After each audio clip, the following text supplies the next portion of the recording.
저는 강원도 춘천에서 왔고요. 이용인이라고 합니다. 뭐 일단 병이 걸렸으니까 왔겠죠. 근데 그 5월 달에 갑자기 소변에서 혈뇨가 나오기 시작해가지고 대수롭지 않게 생각하다가 점점 심해져가지고 그 지역의 그 대학병원을 갔더니까 뭐 최종적으로 이제 그 방광 안에 용종 같은 것들이 이제 많이 있어서 그거를 제거 수술을 하고 조직 검사에서 방광암 2기 판정을 받았어요. 그렇게 해서 어떻게 치료를 할까 하다가 결국에는 여기 천안까지 오게 된 거예요. 저는 뭐 그냥 그 소변에서 이제 그 뭐 피가 조금 나오길래 뭐 제가 이제 건축업을 하고 있어서 뭐 좀 스트레스 받을 때도 있고 뭐 현장도 이제 왔다 갔다 하고 그러다 보니까 뭐 좀 과로해서 그런가 뭐 그러다가 또 며칠 지나니까 또 뭐 괜찮아지고 뭐 그래서 별로 대수롭지 않게 생각을 했는데 나중에는 이제 그게 점점 좀 심해져 가지고 이제 병원을 가게 됐는데 뭐 다른 느낌은 전혀 없었어요. 단지 그냥 소변에서 혈뇨 나오는 거 외에는 다른 통증 뭐 이런 것들도 전혀 못 느꼈고 나중에 이제 제가 인터넷을 검색하다 보니까 뭐 다른 느낌을 다 못 느낀다 그러더라고요. 그냥 나타나는 증상이 소변에서 혈뇨면은 뭐 그럴 가능성이 높다 이래가지고 다른 통증은 아예 못 느꼈고요. 그때 이제 최종 수술하고 나서 담당 의사 교수님한테 상담을 이제 최종적으로 받기를 방광암 2기 진단을 받고 그러면은 앞으로 어떻게 해야 됩니까? 그랬더니까 왼쪽의 신장 기능이 거의 상실되어 있는 상태고 그래서 방광의 왼쪽 부분에 그 용종이 많이 생겨서 그 부분이 지금 암이 이제 생긴 거고 그러니까 그럼 어떻게 해야 되냐 그러니까 한쪽 신장은 아예 기능이 없으니까 제거해야 되고 방광은 좀 더 정밀 검사를 해서 부분 절개를 하던가 아니면은 완전 제거를 하던가 이렇게 진행을 해야 된다라고 그렇게 하길래 일단은 좀 그렇잖아요. 저는 뭐 제 몸에 대해서는 사실 자신을 했었는데 갑자기 그런 결과를 이제 받다 보니까 서울에 가서 좀 다시 한번 좀 검진을 해봐야 되지 않겠나 생각이 들어서 그 의사 선생님한테 그럼 서울 가서 좀 검사를 좀 더 해보고 싶습니다 하고 부탁을 드리고 서울에 이제 종합병원에 예약을 하고 그게 이제 6월 달이었습니다. 거기 가서 검사를 하고 이제 했는데 검사가 이제 금방 안 이루어지잖아요. 검사 날짜가 이제 막 많이 길어지고 그러다 보니까 그러는 와중에 이제 저희 집사람이 한 2년 전에 쓸개 제거 수술을 했어요. 그러면서 집사람이 아는 지인을 통해서 그 당영양소라는 그 식품의 제품을 이제 먹게 되었고 그걸 먹으면서 무기력했던 것들이 좀 이렇게 회복이 많이 됐어요. 그래서 효과를 본 거죠. 그러면서 이제 그때 서울의 종합병원에 검사를 받으러 왔다 갔다 할 때 그 집사람한테 그 당영양소 제품을 소개해 준 사람이 천안에 가면은 통합적인 치료를 하는 의사 선생님이 계신다 라는 권유를 받고 그때 한번 이 병원에 한번 외래로 왔다 갔었죠. 와가지고 여기 원장님하고 상담을 2차적으로 하고 종합병원에서의 최종 결과가 6월 28일 날에 이제 예정이 되어 있어서 그 사이에 여기 이 병원에 일단은 한 며칠 입원을 해보자 이래서 4일인가 여기 전한 이제 열린사랑 의원병원에 입원을 했었죠. 28일 날 종합병원에서 최종적으로 빈족이과 전문 교수님한테 이제 들은 거는 방광암은 워낙 다른 암에 비해서 예민하기 때문에 재발 위험이 워낙 높기 때문에 무조건 방광 전체 절제 수술을 해야만 된다. 그러면서 신장은 어떻냐, 그러니까 신장은 한 10%의 기능은 남아있대요, 한쪽이. 그래서 신장까지는 뭐 제거를 안 해도 되는데 방광은 무조건 절제 수술을 해야 된다, 완전히. 그래서 뭐 저는 그때 의학적인 지식이 뭐 전혀 없는 상태였었고, 근데 인공 방광으로 해야 된다라는 거예요. 그래서 그러면은 뭐 수술을 할 땐 하더라도 그러면 지금 제 현 상태가 어떻습니까? 그때가 이제 지방대학병원에서 하고 나서 시간이 좀 흘렀으니까, 그랬더니 거기서 얘기는 뭐 어쨌든 5월 달에 지방 대학병원에서 조직 검사한 결과를 추측하건대 무조건 남아 있다라고 보니까 절제 수술 가야 됩니다. 뭐 이런 식으로 이제 하길래, 그렇게 조금은, 아니 수술할 때는 하더라도 상태가 보통 그렇잖아, 환자들이라는 게 내 상태가 어느 정도로 안 좋으니까 수술할 수밖에 없다라고 이러면 이제 좀 받아들이겠는데, 타 병원에서 했던 것 가지고 추측해서 무조건 있을 거라고, 안 좋을 거라고 예측하고 그냥 무조건 절제를 해야 된다라니까 좀 의구심이 좀 있었고, 그때부터 이거는 좀 뭔가 좀 아닌 것 같다라는 생각이 들어서, 그러면 수술을 안 하고 어떻게 완치할 수 있는 길이 없을까 해서 여기 이제 며칠 입원했던 그 병원, 지금 제가 여기 있는 이 천안의 열린사랑의원에 전적으로 한번 원장님한테 맡겨보자라고 작정을 하고 7월 달부터 이제 계속 입원을 했었던 거죠. 서로 의견이 좀 안 맞았던 거죠. 지방 대학병원에서의 이야기는 신장은 기능이 없으니까 무조건 절제해야 되고 방광은 부분 절제하고 항암 치료, 이렇게 됐던 거고, 서울의 종합병원에서는 신장은 손을 안 대도 방광은 무조건 100% 절제해야 된다. 그러니까 양쪽의 병원에서의 담당 의사 선생님의 얘기가 좀 달랐어요. 처음에 와서 이제 여기 원장님하고 상담을 했을 때, 일단 다른 병원 가면 상담 시간이 짧잖아요. 뒤에 다른 환자들이 줄을 서 있고, 통상 이제 그런 게 그 병원의 분위기인데, 일단 상담 시간이 굉장히 좀 길었던 기억이었고, 편안하게 일단 해주셨고, 그리고 제 상태를 이제 다 말씀을 드렸죠.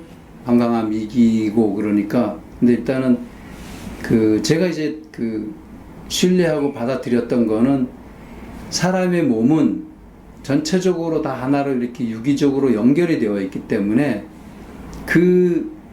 방광암이 생긴 원인 여러 가지가 있겠지만은 그거를 찾아가지고 해서 종합적으로, 그러니까 통합적으로 해가지고 치료를 한다라는 이제 그러한 것에 대해서 저는 좀 호감이 갔어요. 그리고 제가 전공이 생물학을 전공을 했는데, 생물학에서의 얘기들은 생태계라는 걸 참 많이 중요하거든요.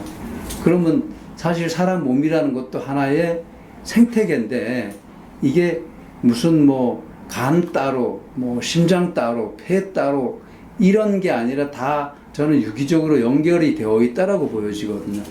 그래서 어떠한 내 몸의 장기 하나가 잘랐을 때 그 부분만 문제가 되는 게 아니라 다른 부위에도 저는 영향이 갈 수밖에 없다라는 생각이 들어가지고, 웬만하면 몸에 칼을 안 대려고 예전부터 이제 그런 생각들을 갖고 있었던 거거든요.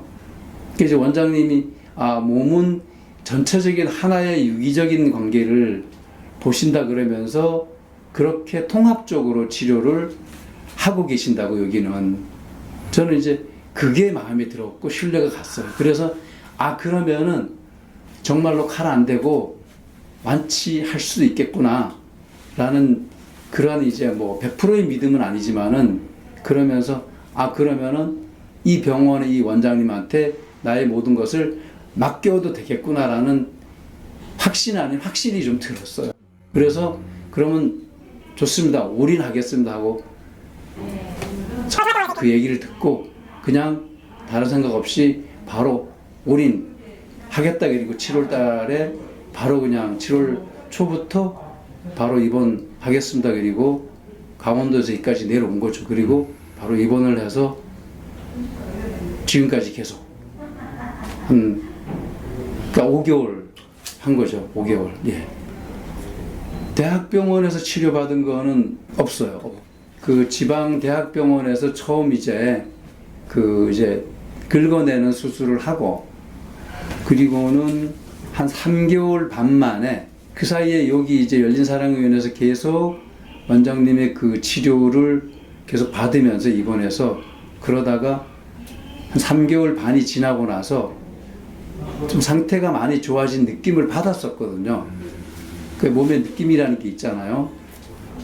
그리고 여기에서 원장님이 이제 주기적으로 혈액 검사를 계속 했었으니까 그래서 혈액 검사 결과가 조금씩 좋아지고 있었고 그러다 보니까 궁금하잖아요. 일단은 내 몸이 어떻게 됐는지.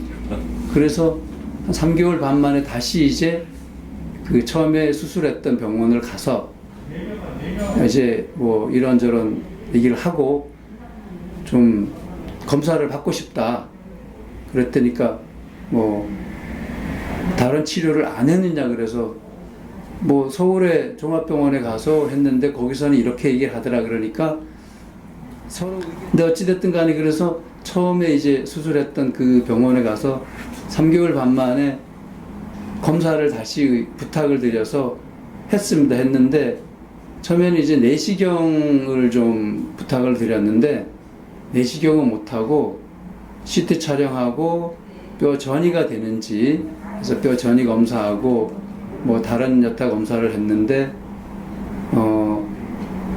뼈 전이 검사상으로는 뼈 전이는 전혀 없는 걸로 나타났고 CT상으로도 좀 깨끗하게 나왔고 단지 소변 검사에서 그 암세포가 남아 있는 걸로 이렇게 됐어요. 그랬더니까 의사 그 교수님이 이제 좀 약간 놀라는 듯한 그 사이에 일반 대학병원이나 종합병원에서 치료 자체를 하나도 안 했잖아요. 그리고 여기 천안 열린사랑의원에서 했던 통합적인 이 치료를 얘기를 안 했어요. 얘기를 해봐야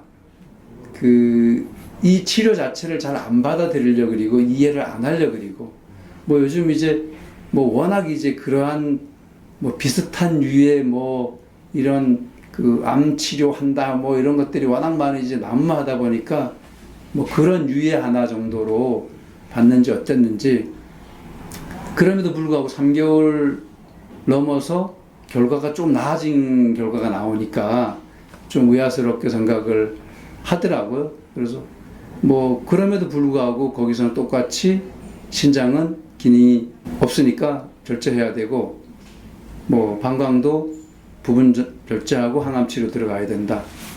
뭐 이런 거였고 그 사이에 이제 좀 더 궁금해가지고 서울에 이제 그 뭐 유명한 대학병원에 이제 또 예약을 하고 거기를 다녀온 적은 있어요. 근데 거기 서울에서의 뭐 얘기하면 너무나 뭐 다들 잘 아는 그러한 대학병원에서의 비뇨기과 전문의도 똑같은 얘기를 합니다. 그러니까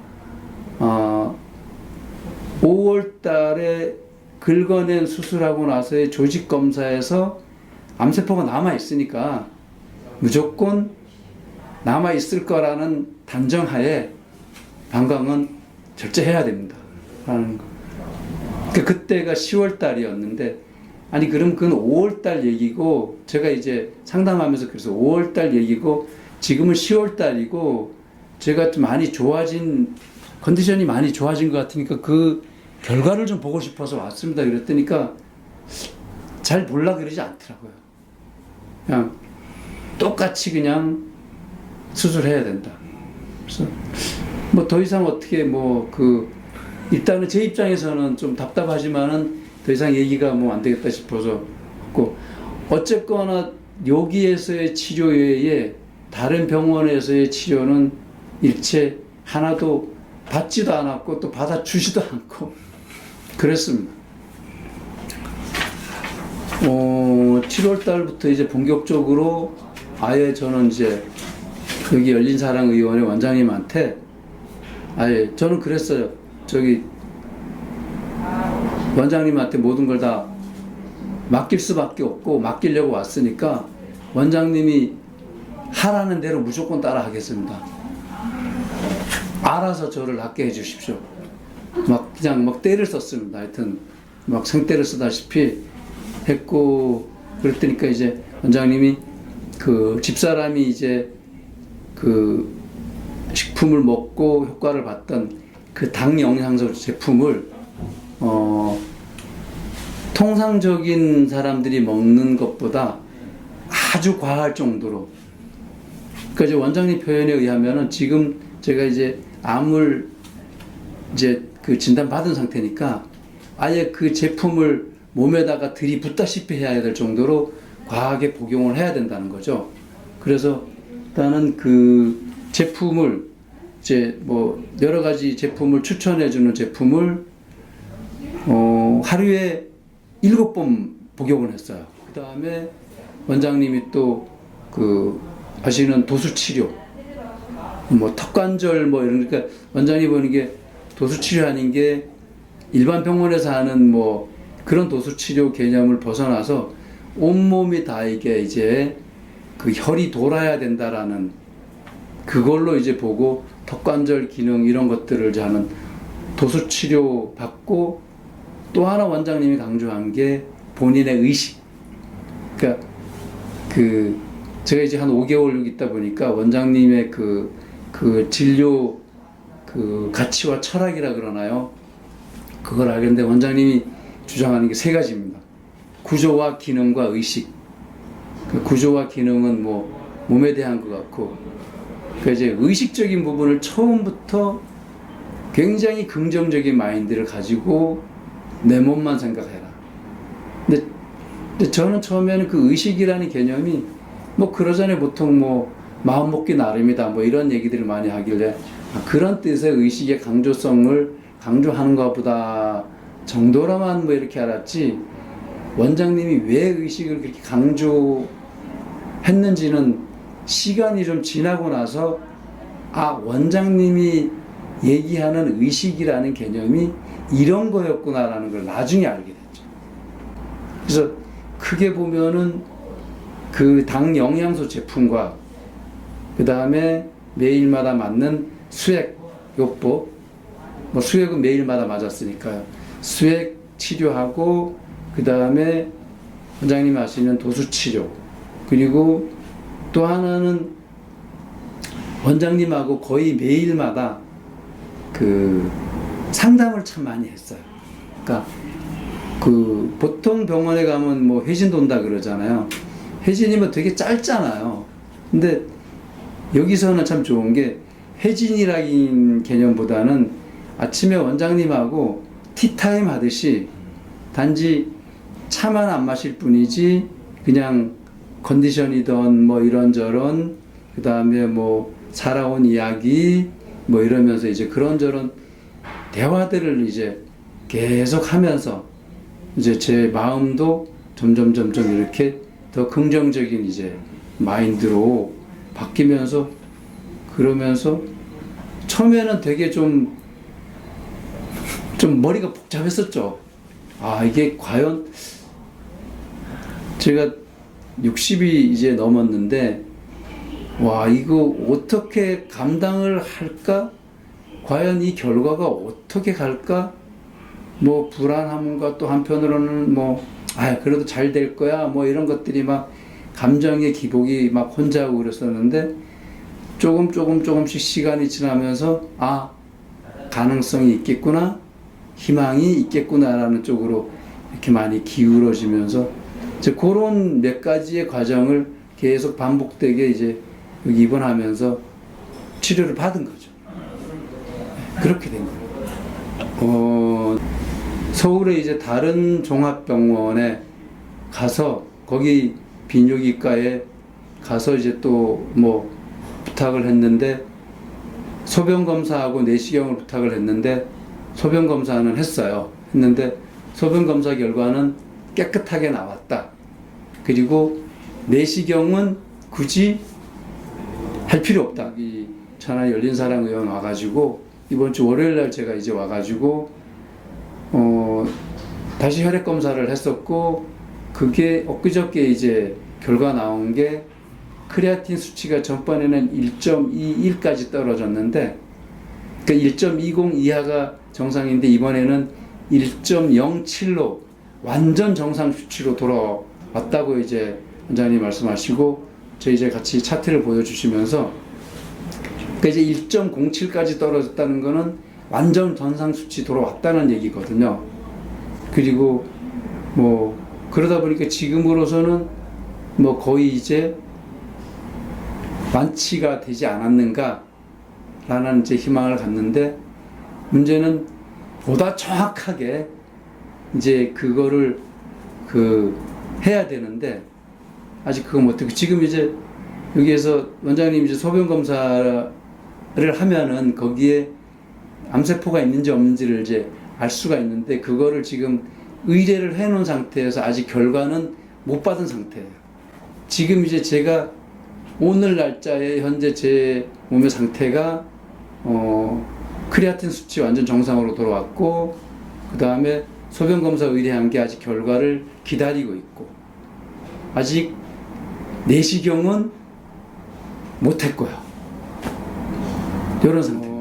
제가 이제 지방대학병원에서 처음에 발견해가지고 수술하고 진단받았다 그랬잖아요.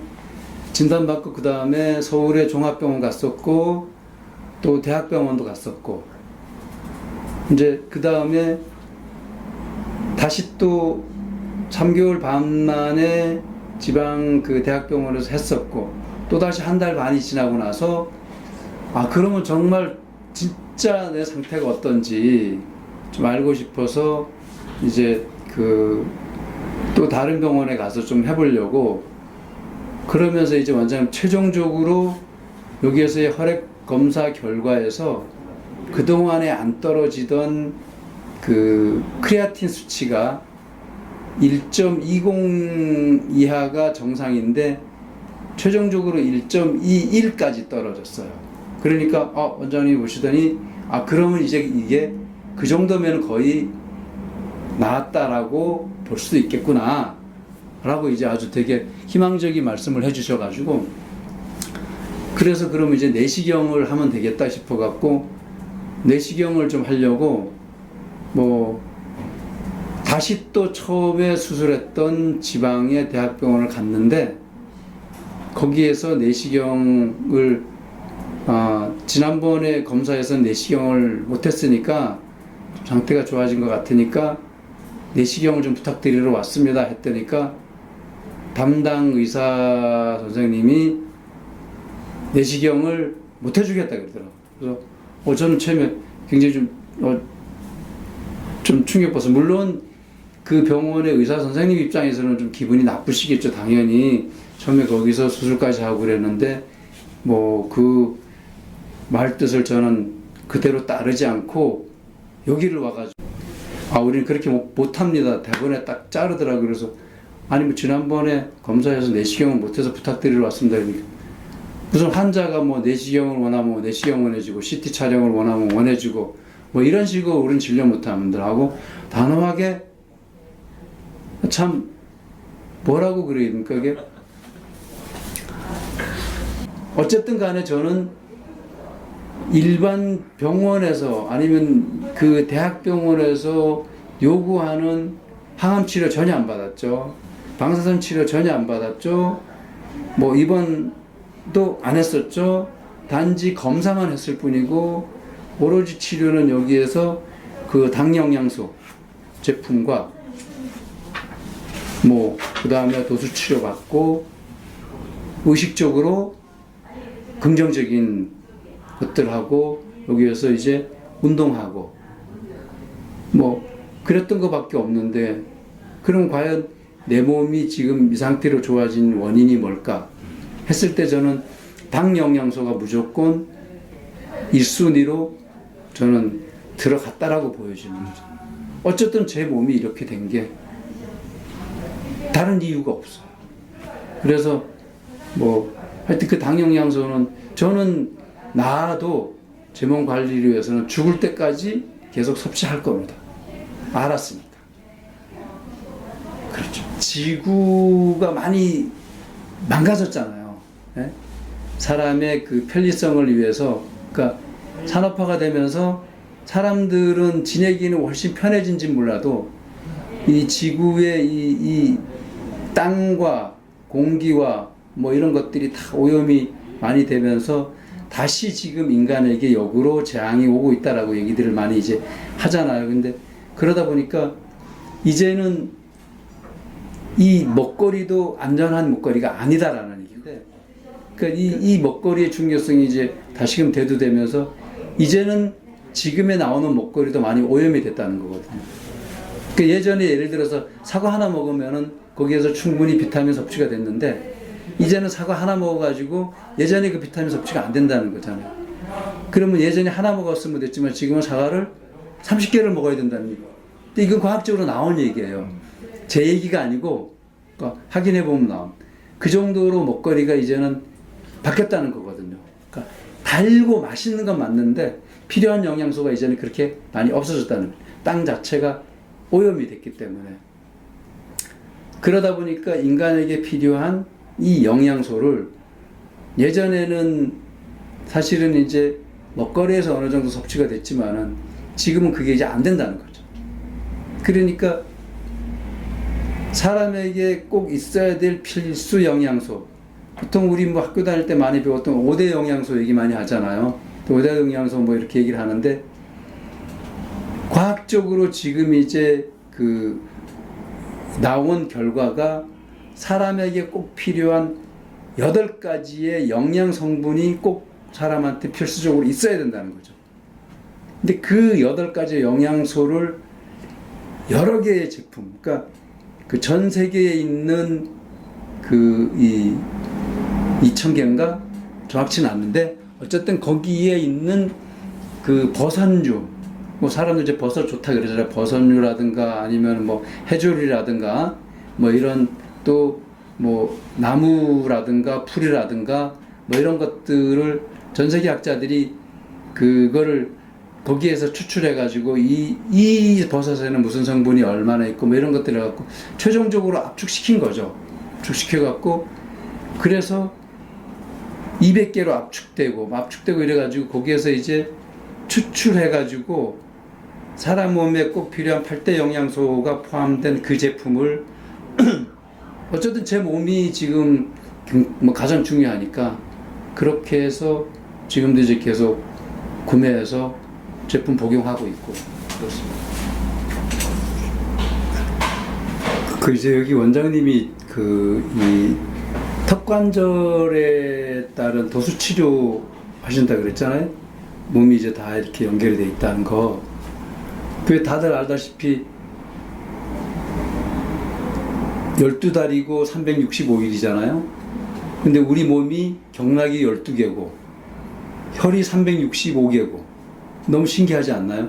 근데 그 혈이 다 돌아가야 되는데, 제가 지금 이제 왼쪽 신장이 안 좋고 방광의 왼쪽 부분이 이제 안 좋아서 그 암 진단 받았는데, 그 원인을 여기에서 원장님이 찾아내 주셨어요. 그 너무 놀라운 게 도수 치료를 하잖아요. 근데 이 왼쪽 종아리 안쪽, 허벅지 안쪽을 이렇게 하면서 몰랐는데 갑자기 이렇게 심하게 아픈 부위가 있었던 거예요. 왜 손바닥에 어디 하나 팍 이러다 갑자기 아프면 그 부위가 안 좋다라고 얘기를 하잖아요. 너무너무 아파갖고 막 악소리가 날 정도로 그랬었거든요. 그래서 원장님도 깜짝 놀라고 여기가 왜 이렇게 아프냐. 가만히 생각을 해보니까 제가 30대 후반에 축구를 하다가 왼쪽 무릎을 심하게 다친 적이 있었어요. 그때 정형외과 갔더니까 뭐 무릎을 수술을 해야 되니 말아야 되니 막 그럴 정도로 그랬었는데 결국에는 이제 그 다른 병원에 갔더니 수술 안 해야 된다 그래서 그때 다리가 이게 구부러지질 않았어요. 근데 그때 결국에는 원인이 그때 무릎을 다치면서 이 왼쪽으로 올라오는 그 혈의 일부분을 막고 있었다는 거였죠. 그러니까 그거를 원장님이 이제 찾아내고는 본격적으로 그 막힌 부분을 풀기 시작했어요. 저도 계속 이제 여기를 갖고 그 뾰족한 그거로 해서 자극을 하면서 계속 풀어내고 운동하고 그러면서 이제 그게 아픈 부위가 풀리고 나니까 크레아틴 수치가 바뀌기 시작한 거예요. 그러니까 그 전까지는 크레아틴 수치가 계속 이렇게 별로 변동이 없어요. 그러니까 원장님들이 이게 바뀌어야 되는데 바뀌지가 않다고. 그러니까 저는 처음에 여기 이제 병원에 올 때 뭐 신장은 아예 한쪽은 아예 포기를 했었어요. 뭐 그게 이제 이게 막히면서 가장 약하다는 신장을 영양소가 이제 제대로 그게 공급이 안 됐다 그러나요. 그게 몇십 년이 지나면서 서서히 신장이 망가지면서 신장에서 방광으로 가는 그 요관 쪽도 이제 같이 영향이 있으면서 요관에 연결되는 끝부분이 막혀 있었던 거죠. 그 혈을 뚫으면서 신장 기능이 좋아지면서 최종적으로 이제 그 크레아틴 수치가 1.07까지 완전히 안정 상태로 돌아가게 돼서 원장님 그러죠. 아, 이젠 신장 기능도 회복하기 시작했다.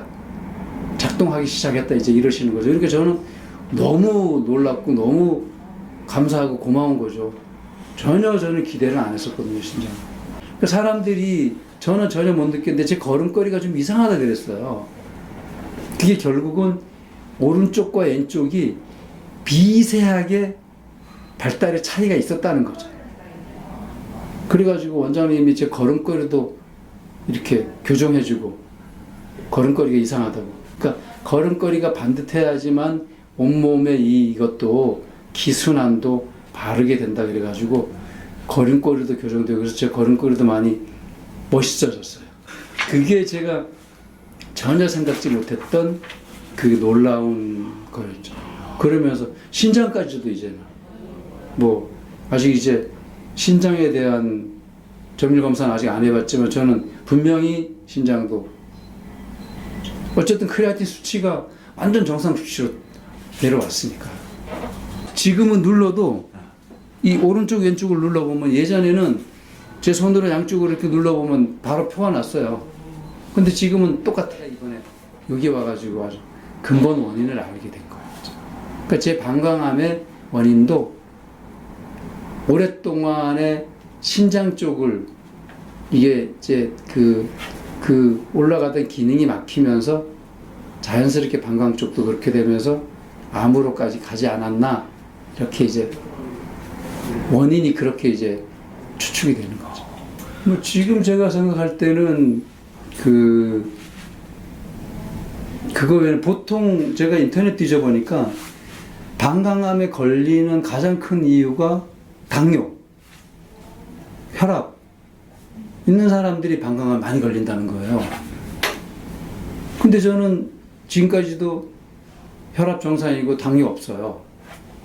일체 뭐 혈압이나 당뇨약 복용해 본 적도 없고. 근데 방광암이라 그러니까 저도 이게 뭐 그 방광암이 걸리는 이유에 80% 이상이 당뇨나 혈압이 있어야지만 이게 연결되는데 이게 연결이 안 된단 말이에요. 또 왜 방광암이? 그랬더니 결국은 뭐 제가 생각하는 거는 그 무릎을 다치면서 신장으로 가는 그 혈이, 그러니까 영양소고 뭐고 이런 것들이 제대로 공급이 안 되면서, 그러니까 왜 가장 예민하고 약한 부위를 친다 그러잖아요. 몸이 안 좋을 때 보면 세포들이 움직이다가 왜 보면 제일 원래 뭐 그러잖아요. 제일 약한 부위를 먼저 이제 한다고. 그게 신장이 아니었나 생각되는 거죠. 그러니까 너무 비교되는 게 오른쪽 신장은 너무나 깨끗해요. 그러니까 그 오른쪽 신장 하나 갖고도 모든 활동을 했기 때문에 제가 전혀 못 느꼈던 거죠. 어쨌든 기능이 10%. 그러니까 서울의 종합병원에서 10% 기능이 있다 그리고 지방의 대학병원에서는 10% 기능이면은 기능이 상실했다라고 본다. 뭐 30% 이상이 돼야지만 그래도 기능이 돼서 그거를 뭐 살리는 건데 10% 정도면 이건 제거해야 된다 이렇게 얘기를 또 하고, 그리고 뭐 서로 좀 안 맞는 얘기긴 하지만은 그 신장으로 인해서 내려가는 요관에 영향을 줬고 그 영향으로 인해서 그쪽 부위의 방광이, 그러니까 방광에서 보면은 고기 부위만 그렇고 나머지는 깨끗하고, 그러니까 제가 볼 때는 원인은 그 신장으로 인한 방광이 결국은 암으로까지 가지 않았나 이런 생각이 되는 거죠. 그 처음 상담을 했을 때 원장님이 이제 뭐 경락이나 혈 뭐 이런 것들 구체적으로 말씀은 안 하셨지만은 온몸이 다 연결이 돼 있다. 네. 그 예전에 제가 수지침을 좀 배운 적이 있었어요. 그러다 보니까 이 손바닥 안에 온몸이 다 있다 그러잖아요. 어느 부분에 여기를 누르면은 뭐 안에 있는 어떤 장기에 있고 뭐 이 안에 하여튼 다 있다 그러잖아요. 그래서 수지침을 제가 좀 배운 적이 있었는데 그러다 보니까 이 온몸이 다 이렇게 연결돼. 그래서 제가 수술을 웬만하면은 안 하려고 고집을 했던 이유도 그거거든요. 그러니까 몸에 칼을 대는 게 아니다. 그러니까 단순하게 그게 뭐 방광 하나 잘라가지고 인공방광 넣어갖고 최소한의 기능을 하는데 그러면은 뭐 몸의 생명에는 그게 지장은 없고 약간의 불편함을 뭐 느끼면 된다라고는 하지만은 그게 단순하게 거기에서만 멈추는 게 아니다라고 저는 생각이 들거든요. 그렇기 때문에 그런 이제 그게 뭐 굳이 꼭 한의학에서만 얘기하는 게 아니라 어쨌든 우리 몸이 뭐 오히려 지금 그러잖아요. 서양의학이 동양의학을 배워간다 그러잖아요. 그러니까 서양의학은 몸의 신체의 구조적인 부분만을 이렇게 해서 하는 거지만은 동양의학은 그 몸 전체를 보는 거잖아요. 그래서 경락을 보고 혈을 보는 거고 그런 거니까 저는 예전에 수지침도 좀 배우고 그러면서 그러한 것들이 다 연결됐다라고 보고 어쨌든 왜 우리 몸은 하나의 우주라 그러잖아요. 그러니까 이게 우주의 생태계가 돌아가듯이 몸도 이렇게 돌아가야 된다라고 저는 보거든요. 한 가지 제가 잘한 것 같지만은 연관되는 거기 때문에 말씀을 드리면은 저는 숲해설가예요. 그 숲을 우리가 보통 얘기할 때 숲이 왜 인간에게 이로운가? 숲이 왜 있어야만 되는가? 이게 단순하게 숲은 우리에게 산소를 공급해주고 이산화탄소를 흡수하고 이래서 우리 인간에게 도움이 된다라고 학생들한테 보통 얘기를 하잖아요. 근데 뭐 그거는 뭐 당연히 아주 중요한 부분이고 하는데 숲이라는 부분이 지금도 이제 뭐 많은 종들의 그 생명들이 없어져 가는데 그게 한 개의 종이 없어지는 게 그 종이 한 개의 종이 없어지는 게 별거 아니라고 보지만 그 종 하나로 인한 생태계가 다 연결되는 것들이 파괴가 되고 있다라는 거거든요. 그러니까 뭐 저는 이제 그렇게 보는 거죠. 그래서 그 뭐 하다못해 하찮은 그러한 이제 그 미물 같은 곤충이던 뭐 식물이던 이런 것들이 다 보이지 않게 유기적인 관계 속에서 있는 건데 그게 이제 하나가 없어짐으로 해서 점점점 이 숲의 생태계, 지구 생태계가 지금 많이 파괴되고 있는 거잖아요. 저는 우리 몸도 마찬가지라고 생각을 하거든요. 그런 생각이 늘 있었기 때문에 보통 병원 가면은 뭐 대학병원에 정말 그 존경하는 의사 선생님들이 잘라야 된다 그러면은 어떤 환자들이 그러면은 목숨이 중요합니까? 아니면은 일개 장기 하나가 중요합니까? 불편함을 좀 감수하더라도 목숨이 중요하다 그러면은 다 의사 선생님 말 듣고 수술해 주세요 하고 수술 날짜 잡잖아요. 저는 정말 그거는 수술은 정말로 최악이면은 어쩔 수 없이 해야 되지만은 그게 아닌 다른 길을 선택할 수 있다 그러면은 저는 정말 그 사람들한테 그렇게 그 권유를 하고 싶어요. 왜? 제가 산 임상 그 증인이잖아요. 저는 제 몸을 그렇게 해왔었고 그 결과물을 만들어 냈으니까. 그래서 그 처음에 상담했을 때 저는 이제 원장님이 온몸을 하나로 보기 때문에 예를 들어서 머리가 아프다 그러면은 이 뇌 안에서만 원인을 찾을 게 아니다라고 얘기를 하셨거든요. 그럼 어디에서부터 올라가는 이게 문제가 있는지 그러니까 그 근본 원인을 찾아서 해결을 해야 되는데 그게 그 사실 서양 의학은 이렇게 나누잖아요 몸을. 무슨 뭐 이비인후과 뭐 안과 뭐 내과 뭐 하고 뭐 이렇게 나눠지는데 사실은 그게 지금 물론 이제 보다 전문적으로 세부적으로 가려니까 나눠지는 건 맞지만은 통합적으로는 다 연결이 돼야 된다라고 보거든요. 그래서 저는 이제 그게 마음에 들었고 그리고 결정적으로 저 이 무릎에서의 그 올라가는 거를 찾았기 때문에 그래서 저는 그 경락과 혈의 중요성이 너무 좋았고 그리고 원장님은 그거를 계속 강조하시고 그러면서 그거로 해서 저뿐만이 아니라 제가 5개월 있으면서 많은 환자들도 봤잖아요. 뭐 간 이식밖에 안 된다라고 서울의 대학병원에서 했던 분들도 여기 와가지고 이식 안 하고 나중에 가서는 완치 판정 받은 사례도 제가 보았고 뭐 정말 여러 가지의 그러니까 여기 열린 사랑의원에서 임상적으로 이렇게 완치되는 환자들을 저는 계속 제가 옆에 병원에 있으면서 보아왔으니까 저는 어쨌든 원장님이 하고 계시는 그 의술이 저는 굉장히 독보적이면서도 저는 이런 의술들이 많이 좀 알려졌으면 좋겠다는 생각이 들어요. 정말 이걸 몰라가지고 충분히 고칠 수 있는데도 불구하고 칼을 대버리면 그러면은 칼 대는 순간에 그냥 내 몸의 한 부분은 날아가 버리고 말잖아요. 저는 정말 너무도 아쉬운 게 지금도 집사람이 쓸개를 떼어냈는데 그때 만약에 제가 지금처럼 알았다 그러면은 안 떼내고 충분히 저는 집사람도 쓸개 저는 살려서 할 수 있다라고 저는 100% 자부할 수 있어요. 지나간 얘기이긴 하지만 술, 담배 했었어요. 술은 뭐 제가 좀 즐겨 하는 편이었어요. 적게는 먹지는 않았어요. 그리고 그 사람들하고 이렇게 어울려서 대화하고 이러는 게 좋아가지고 담배도 피우다가 담배는 끊었고요. 제가 여기 딱 그 병원 오니까 그 원장님이 그러더라고요.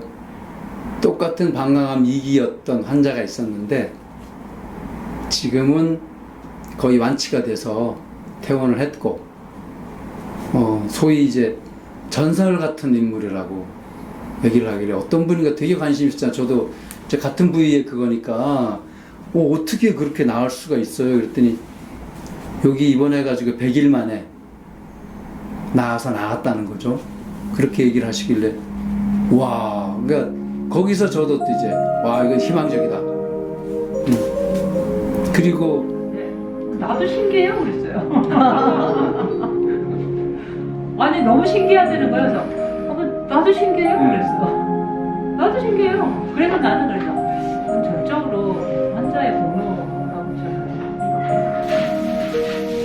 물론 저도 뭐 당연히 저는 제 몸이니까 내 살기 위해서 뭐 당연히 애쓰는 게 당연히 뭐 당연한 건데 이렇게 원장님 진료를 방향을 딱 잡고 이렇게 하자라고 제시를 이렇게 아무리 했으니까. 제시해도 선택하고 행동하지 않으면 안 되거든요. 했으니까 하는 거죠. 아, 진짜. 아니 병리 검사 검사에서. 소변 검사에서 나왔었는데 이거 지금 이거는 원장님이 말씀을 해주셔야지. 어려운 문구라서 잘 몰라요. 이거는 암세포 없음. 암세포 없음. 소변에서.